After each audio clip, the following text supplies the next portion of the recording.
Si tu as déjà vécu une trahison, que ce soit par un de tes collaborateurs, un de tes associés, ou même, j'ai envie de te dire, même dans la vie de tous les jours, par un ami, par un conjoint, par ta femme ou par ton mari, reste bien sur cette vidéo parce que c'est ce qu'on va voir aujourd'hui, comment se remettre d'une trahison, comment faire confiance de nouveau après une trahison que tu as pu vivre. J'ai envie de te faire cette vidéo aujourd'hui, je suis en train de me balader un petit coup après avoir déposé le petit à la crèche ce matin, toi, à l'heure où je te fais la vidéo, il est 8h45, et c'est un sujet qui est hyper important, je trouve, et que peu de personnes parlent sur les vidéos. Et je voulais vraiment te partager et te donner des astuces pour comment te remettre d'une situation qui peut être compliquée comme ça, parce que c'est ce que j'ai vécu moi personnellement en fait il y a maintenant 3-4 ans, et c'est exactement pourquoi en fait je suis là aujourd'hui. C'est grâce à ce qui s'est passé finalement que je peux te faire cette vidéo aujourd'hui. Donc si tu ne me connais pas encore, moi c'est Julien, j'ai cofondé le réseau Kraken avec Kevin, mon associé, que tu peux retrouver également sur cette chaîne YouTube, et ensemble on accompagne des entrepreneurs qui ont déjà plusieurs collaborateurs, plusieurs salariés, à travailler sur leur surcharge mentale, sur la gestion de leur stress, mais également sur la prise de décision. Donc voilà, si tu veux en savoir un peu plus, tu auras un lien dans la description pour pouvoir nous retrouver, et ça sera avec plaisir. Donc on revient au sujet de la vidéo, on va voir les 5 points aujourd'hui justement qui t'empêchent de passer à autre chose après avoir vécu une trahison ou après avoir vécu une relation un peu compliquée. Donc pour te faire une petite histoire, donc moi, pour ceux qui ne me connaissent pas, donc j'ai été kiné avant et j'ai monté un projet entrepreneurial avec mon ancien associé, et il s'avère qu'en 2021, en fait, finalement cet associé, il m'a un peu trahi. Pourquoi est-ce qu'il m'a un peu trahi? Parce que pour développer l'activité, etc., j'avais proposé un projet, j'avais rencontré des gens, j'avais proposé ce projet, et plusieurs semaines, plusieurs mois après, je me suis rendu compte que je m'étais retrouvé un peu évincé, enfin un peu, beaucoup finalement, je m'étais retrouvé évincé de ce projet. Je ne faisais pas du tout partie du projet, alors qu'à la base, en fait, ce projet, il venait de moi, et du coup, je me suis même retrouvé à perdre mon cabinet, à perdre toute l'activité que j'avais, à perdre la boîte, etc., etc. Et à ce moment-là, je ne voulais plus jamais entendre parler d'associé. C'était fini. Genre, j'avais donné ma confiance à quelqu'un, je m'étais fait trahir. Et c'était impensable pour moi de pouvoir redonner ma confiance à quelqu'un. Jusqu'au jour où j'ai rencontré Kevin, justement, qui aujourd'hui est devenu mon associé. Et en fait, on a fait un exercice ensemble. Et juste pour que tu comprennes la puissance de ce que je vais te partager, c'est qu'en, allez, on va dire en 2 heures, 2 heures et demie maximum avec Kevin, je suis passé de l'envie d'assassiner mon ancien associé. Mais quand je te dis assassiner, c'est si j'avais eu une arme depuis 6 mois, je pense vraiment que j'aurais pu passer à l'action, tellement j'avais une colère et tellement j'avais une haine en moi. Je suis passé de l'envie de le tuer, clairement, à aller le voir et lui dire mais merci d'être le plus gros fils de, on va pas dire de gros mots sur cette chaîne, de l'univers, parce que grâce à toi, je vais pouvoir faire ça, et ça. Et ça, c'est vraiment la puissance de ce que je veux te partager aujourd'hui. Comment est-ce qu'on peut, dans nos perceptions, comment est-ce qu'on peut switcher quasi de manière instantanée dans les émotions et dans finalement les perceptions qu'on peut avoir. Et c'est vraiment ce que je veux te partager aujourd'hui. Donc on va voir les 5 points et en 5 étapes, comment est-ce que tu peux te séparer d'une situation comme ça. La première étape déjà, ça va être de ce qu'on va appeler sortir du triangle de Karpman. Le triangle de Karpman, c'est quoi? Je te le mettrai à l'image. Le triangle de Karpman, c'est un triangle dans lequel on va avoir des aspects psychologiques. Et dis-toi que dans toute situation, dès que tu es à l'intérieur de ce triangle de Karpman, dis-toi que ça pue, ça sent le caca. Ça sent pas très très bon, et il vaut mieux du coup réussir à sortir de ce triangle. Donc ce triangle, il comprend 3 piliers. Donc pour les 3 points du triangle, premièrement, ça va être le persécuteur. Deuxièmement, ça va être la victime. Troisièmement, ça va être le sauveur. Donc dans toute situation, pose-toi la question, est-ce que la situation dans laquelle je suis en ce moment, souvent qui peut être conflictuelle ou qui peut te porter du tort, est-ce que je suis dans l'un de ces aspects psychologiques? Est-ce que je suis là-dedans? Le persécuteur, c'est quoi? C'est du coup que la personne en face, donc si on reprend le concept de trahison, ça sera le deuxième point après, elle a un pouvoir sur une autre personne. Du coup, moi aujourd'hui, par exemple, quand j'ai vécu la situation, j'étais dans ce triangle de Karpman. Pourquoi? Parce que j'étais la victime. Je me positionnais en « ok, du coup, il a un pouvoir sur moi, il m'a trahi, il a le rôle de persécuteur, j'ai le rôle en fait de victime ». Attention à ce que je vais dire, c'est à prendre avec des pincettes. Il y a des domaines dans lesquels ça va être compliqué et tout ce que je vais te partager, ça peut être compliqué en termes de concept à mettre en place, d'accord? Mais qu'est-ce qui se passe? Si l'autre est le persécuteur, je vis une trahison, je suis la victime, du coup derrière je peux rentrer dans une espèce de guerre où je vais devenir moi-même le sauveur finalement, parce que je veux pas que d'autres personnes, enfin j'ai pas envie potentiellement que d'autres personnes puissent vivre ce que moi j'ai vécu à ce moment-là. Et donc je vais tout faire, par exemple, pour essayer de sauver une autre personne. Ça peut être l'aider, ça peut être dire du mal sur le persécuteur, etc., etc. Tu vois ce que je veux dire? Donc le premier point déjà, c'est de te rendre compte que tu te situes d'une certaine façon dans ce triangle de Cartman. Ok? Donc est-ce que tu es la victime ou est-ce que, tu es le sauveur? Et donc à partir du moment où déjà tu es dans ce triangle, une partie de toi, attention, je dis bien une partie de toi est souvent inconsciente, va accepter que l'autre a une emprise sur toi. Donc déjà, sortir de ce triangle de Cartman, sortir du côté que l'autre est le persécuteur, que toi tu es la victime. Ça, c'est le premier point. Deuxième point, le plus dur pour notre cerveau, ça va être de comprendre que la trahison, l'injustice, etc., c'est que des concepts. Que finalement, factuellement, ça n'existe pas. Parce que ce que toi tu peux vivre, c'est valable dans un instant T, et dans une situation et dans un espace, d'accord? Donc l'idée, c'est que déjà de se rendre compte que cette trahison, elle va avec un concept opposé. Ce que toi, tu juges comme la trahison, tu le juges comme un côté négatif. Donc c'est quoi pour toi l'exact opposé? Okay, je ne veux pas te donner de réponse dans cette vidéo parce que ça dépend vraiment de toi. Si tu places la trahison dans un comportement qui est négatif, c'est quoi le comportement opposé, plutôt positif, à ce côté en fait trahison? D'accord? Et à ce moment-là, tu vas te rendre compte que déjà, tu as des concepts. Pour te donner des exemples, ça peut être bienveillant, malveillant, ça peut être gentil, le couple gentil, méchant, humble, arrogant, altruiste, égoïste, etc. Et donc, la trahison, qu'est-ce qui va à l'opposé de ça pour toi? Okay? Ça, c'est le deuxième point. De se rendre compte que ce n'est qu'un concept et que ce n'est valable que dans un espace et dans un temps donné. La trahison que tu as vécue, peut-être, elle a été dans un espace-temps. D'accord? Elle a été dans un contexte particulier et aujourd'hui, tu n'es plus dans ce contexte-là. D'accord? La problématique, c'est que pour ton cerveau, vu que tu as vécu une charge émotionnelle négative à ce moment-là et que tu as perçu plus d'inconvénients que de bénéfices, il a inscrit en fait ça en toi, il a inscrit ça finalement dans son subconscient pour finalement, si tu revis des situations comme ça, sous une certaine forme, te protéger et que tu puisses faire attention à ça. D'accord? Troisième étape, tu vas faire ce qu'on appelle une dépolarisation classique.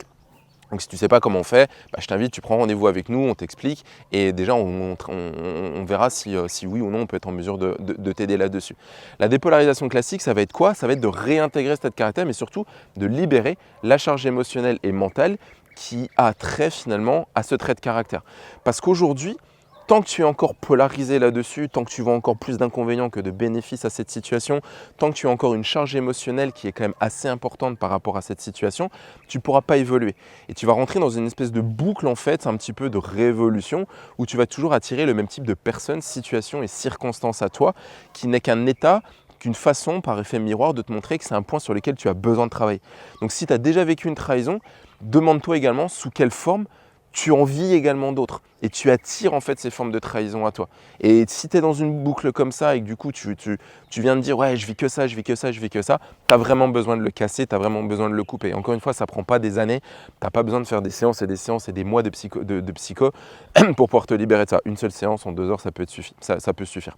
Donc la dépo classique, ça va être de réintégrer ce tas de caractère. Ça va être d'équilibrer les perceptions et de te rendre compte que finalement, finalement cette situation, la finalité c'est génial en fait que ça me soit arrivé parce que c'est grâce à ça que j'en suis arrivé là aujourd'hui. Moi, si aujourd'hui j'avais pas vécu ça à ce moment-là en 2021, si j'avais pas fait cette séance avec Kevin pour me libérer de ça, si je m'étais pas libéré de cette emprise-là, je serais encore dans cette boucle-là. Alors tu vas me dire, oui, avec les années ça va passer. Oui, avec les années ça va passer. Comme quand tu as eu 20 ans, tu as peut-être eu une copine ou un copain et tu t'es séparé et on t'a dit, ouais, mais t'inquiète pas, tu vas en retrouver un autre. Oui, tu le sais avec 10 ans ou 20 ans de plus que oui, tu te libères de ça. Oui, tu retrouves un nouveau compagnon, une nouvelle compagne ou un nouveau conjoint, une nouvelle conjointe. Oui, ça va aller mieux. Mais il t'a fallu combien de temps en fait pour arriver à cet état-là? Et du coup, si tu es entrepreneur aujourd'hui et que tu es dans ta boîte, tu as perdu combien de mois? Tu as perdu combien d'énergie? Tu as perdu combien d'argent finalement à être dans cette situation et à ne pas la casser de manière instantanée. Donc maintenant, tu peux faire le choix de prendre le temps, que du coup ça passe avec les mois et les années, ou alors tu peux prendre la décision qu'en claquant des doigts, j'exagère un petit peu, c'est pas en claquant des doigts, mais en 2-3 heures, ça peut se libérer et tu vas couper en fait ce schéma de révolution. Okay, donc ça, c'est tout le jeu de la dépolarisation classique, c'est d'aller travailler et dans le passé et dans le présent et ensuite pour ouvrir le champ des possibilités sur l'avenir pour pouvoir réintégrer cette possibilité. Le quatrième point que je veux te partager, tu as vu donc c'était un concept et du coup avec la dépo classique, on va pouvoir écrouler ce concept-là. Maintenant, pose-toi la question, ce qui va à l'opposé finalement de ce concept-là, est-ce que tu l'idéalises pas trop? Dans le sens où, ok, dans une relation, qu'est-ce qui est hyper important pour toi? Est-ce que ça soit équilibré, que ce soit justement de la confiance, etc., etc. Donc autant on peut travailler avec ce qu'on appelle la dépolarisation classique sur ce trait de caractère que tu jugeais comme négatif, oula, je suis en train de m'embourber, pour pouvoir justement te libérer de ça. Et maintenant à l'opposé, dans une relation, qu'est-ce qui est hyper important pour toi? Qu'est-ce que vraiment dans les comportements, et voilà, pose-toi la question, qu'est-ce qui est vraiment important pour toi?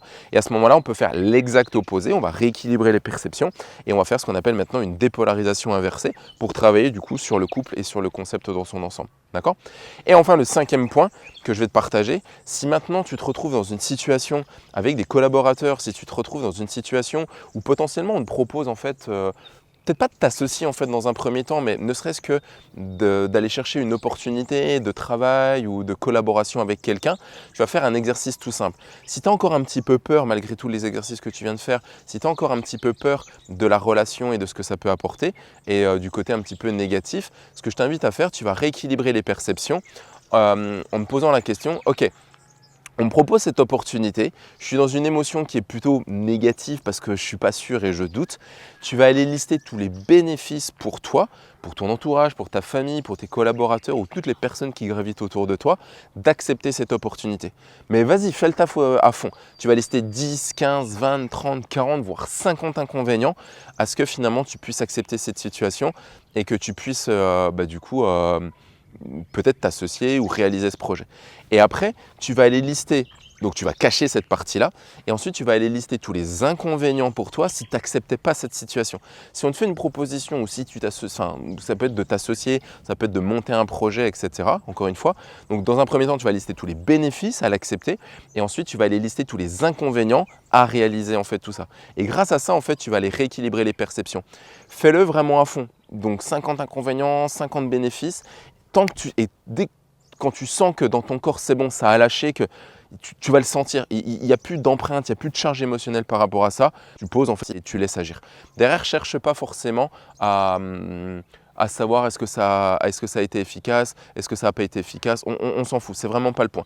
Là, l'idée, c'est vraiment en fait de lâcher la charge émotionnelle, de casser en fait cette boucle pour que tu puisses évoluer, aller chercher le step d'après. Et tu verras que naturellement, tu vas attirer à toi en fait la situation qui va correspondre le plus aux besoins que tu peux avoir en fait à l'instant T. Voilà, donc pour résumer dans cette vidéo, donc on a vu comment est-ce qu'on était capable de se libérer d'une charge émotionnelle, d'une emprise qu'on peut avoir sur une forme de trahison, d'injustice qu'on a pu vivre, qui t'empêche finalement de refaire confiance dans une relation. Ça peut être dans une relation personnelle, ça peut être dans une relation professionnelle, peu importe. On a tous vécu ça, donc maintenant c'est comment est-ce que toi en fait tu fais le choix de pouvoir te libérer de ça le plus vite possible et passer à l'étape d'après. Donc les 5 étapes, déjà c'est de reconnaître que tu es encore dans le triangle de Karpman. Donc ça va être ce jeu en fait de biais psychologiques entre le persécuteur, la victime et le sauveur. Donc déjà c'est de sortir de là-dedans et de plus avoir d'émotion par rapport à la situation et de regarder les choses de manière factuelle par rapport à la situation qui a été vécue forcément au référentiel passé.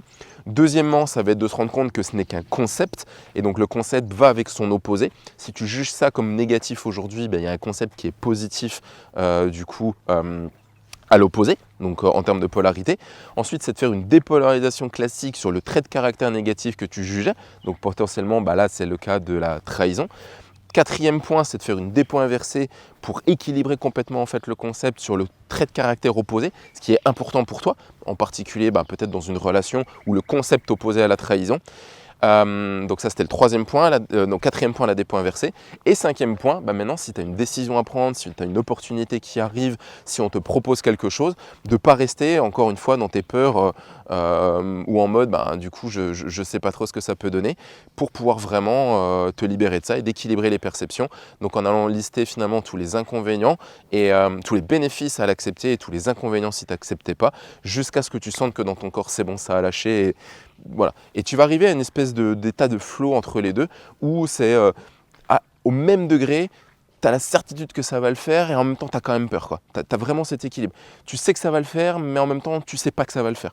Et quand tu sens que tu es à cet équilibre là, c'est bon, tu peux lâcher et tu vas attirer à toi cette fois-ci les choses qui vont te permettre d'évoluer et d'avancer. Voilà.